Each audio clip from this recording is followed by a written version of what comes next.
Shalom saudara-saudara yang saya kasihi di dalam Tuhan Yesus. Selamat pagi. Bagaimana kabarnya? Senang kembali bisa bertemu dengan saudara semuanya. Selamat akhir pekan. Sekarang ini adalah hari Sabtu, tepatnya yaitu pada tanggal 24 Agustus 2024. Mari kita membuka hati untuk menerima sorga, yaitu suara gembala. Kita satu di dalam doa. Segala hormat, pujian, dan ucapan syukur kami naikkan kepadamu ya Tuhan Yesus. Tuhan telah memberkati kami tidur semalam dengan baik, dan pagi ini pula Tuhan karuniakan tubuh yang sehat ketika kami bangun. Itu sebabnya kami mulai bersekutu dengan Tuhan dengan mendengar firman-Mu yang disampaikan, kemudian kami berdoa bersama. Mari Tuhan berfirman-Lah di dalam nama Tuhan Yesus. Haleluya. Amin. Tema renungan pagi ini yaitu penderitaan hasilkan ketekunan. Yakobus 1 ayat 3 berkata demikian, sebab kamu tahu bahwa ujian terhadap imanmu itu menghasilkan ketekunan. Nah, saudara, mampu merespons dengan sikap hati yang benar ketika sedang diperhadapkan dengan ujian atau penderitaan adalah letak keistimewaan iman Kristiani. Haleluya. Sebagai orang percaya, tidak sepatutnya kita dikalahkan oleh situasi yang ada. Tuhan menghendaki agar kita menghadapi setiap penderitaan dengan hati yang tabah dan tetap bersyukur, sebab penderitaan adalah jalan yang Tuhan pakai untuk menguji kemurnian iman kita. Penulis Amsal memberikan kunci untuk menghadapi setiap penderitaan yang ada, yaitu Amsal 18 ayat 14, hati yang gembira adalah obat yang manjur, tetapi semangat yang patah mengeringkan tulang. Nah, itu di dalam Amsal 17 ayat 22. Lalu tadi yang saya katakan Amsal 18 ayat 14 adalah orang yang bersemangat dapat menanggung penderitaannya. Tetapi siapa yang akan memulihkan semangat yang patah? Nah, saudara, mengapa iman perlu diuji?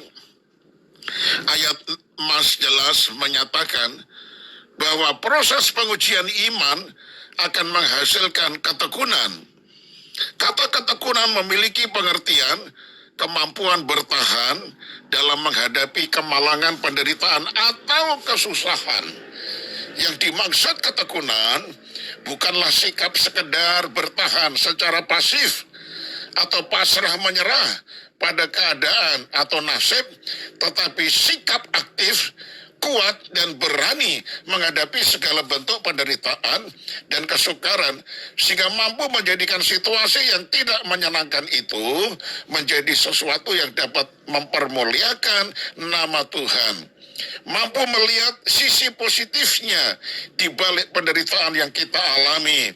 Karena itu kita diminta untuk merespons setiap penderitaan dengan sikap hati yang benar, sebab melalui penderitaan tersebut akan dihasilkan iman yang kuat.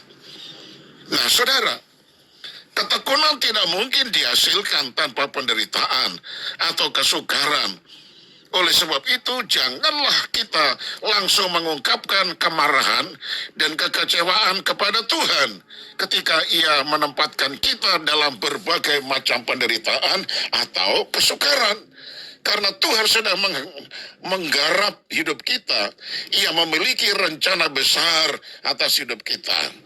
Di dalam Ibrani 12 ayat 2 dikatakan, marilah kita melakukannya dengan mata yang tertuju kepada Yesus yang memimpin kita dalam iman dan yang membawa iman kita itu kepada kesempurnaan. Nah, saudara, ingatlah bahwa ketekunan membutuhkan proses yang tidak singkat. Akhirnya saya tutup dengan Ibrani 10 ayat 36. Sebab kamu memerlukan ketekunan, supaya sesudah kamu melakukan kehendak Allah, kamu beroleh apa yang dijanjikan itu. Amin. Haleluya. Kita satu di dalam doa.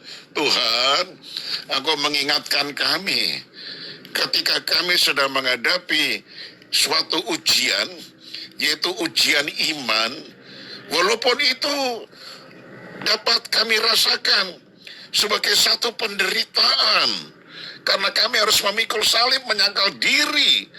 Tetapi Tuhan, ternyata ketika kami sedang menghadapi ujian semacam itu, Engkau berniat akan mendatangkan ketekunan di dalam diri kami lewat penderitaan tersebut, sehingga iman kami semakin dewasa, iman kami semakin kokoh, kekeh, dan kukuh adanya. Terima kasih banyak Bapa di sorga, ajar kami mengucapkan syukur dalam segala perkara, sehingga dengan demikian Engkau berkenan atas kami. Ampunilah kami ketika kami menghadapi penderitaan, kami gampang kecewa, bahkan menyalahkan kepada Tuhan. Ampuni sekali lagi kami Tuhan, kami tidak akan mau mengulangi lagi. Malah dengan penderitaan ini kami akan Kau bawa kepada kemuliaan, di mana kami akan melihat Tuhan memberikan kepada kami tingkat rohani yang semakin dewasa, yaitu ketekunan itu akan muncul. Terima kasih banyak Bapa, segenap hidup kami dengan seluruh usaha kami untuk mencukupi kebutuhan ekonomi rumah tangga, kami serahkan di dalam tangan-Mu. Engkau buka jalan dan Engkau memberikan berkat kepada kami, sehingga kami merasakan kecukupan senantiasa. Kami serahkan semua keluarga kami, anak-anak kami juga lindungi, pelihara, dan berkati. Sedangkan anak Tuhan yang masih sakit, terbaring, entah itu di rumah sakit ataupun di rumah, teguhkan, kuatkan iman mereka, beri mereka penghiburan dan kekuatan ya Tuhan. Biarlah hati mereka tetap bersyukur dan bersuka cita di dalam Tuhan, karena hati yang gembira adalah obat yang manjur. Terpujilah nama-Mu, inilah doa kami yang sudah kami panjatkan demi nama Tuhan Yesus Kristus, Tuhan dan Juru Selamat kami. Haleluya. Amin. Shalom saudaraku. Sampai berjumpa pada hari Senin yang akan datang, karena hari Minggu sorga atau suara gembala tidak terbit, sebab disatukan dengan ibadah di gereja. Tuhan Yesus memberkati dan tetap semangat.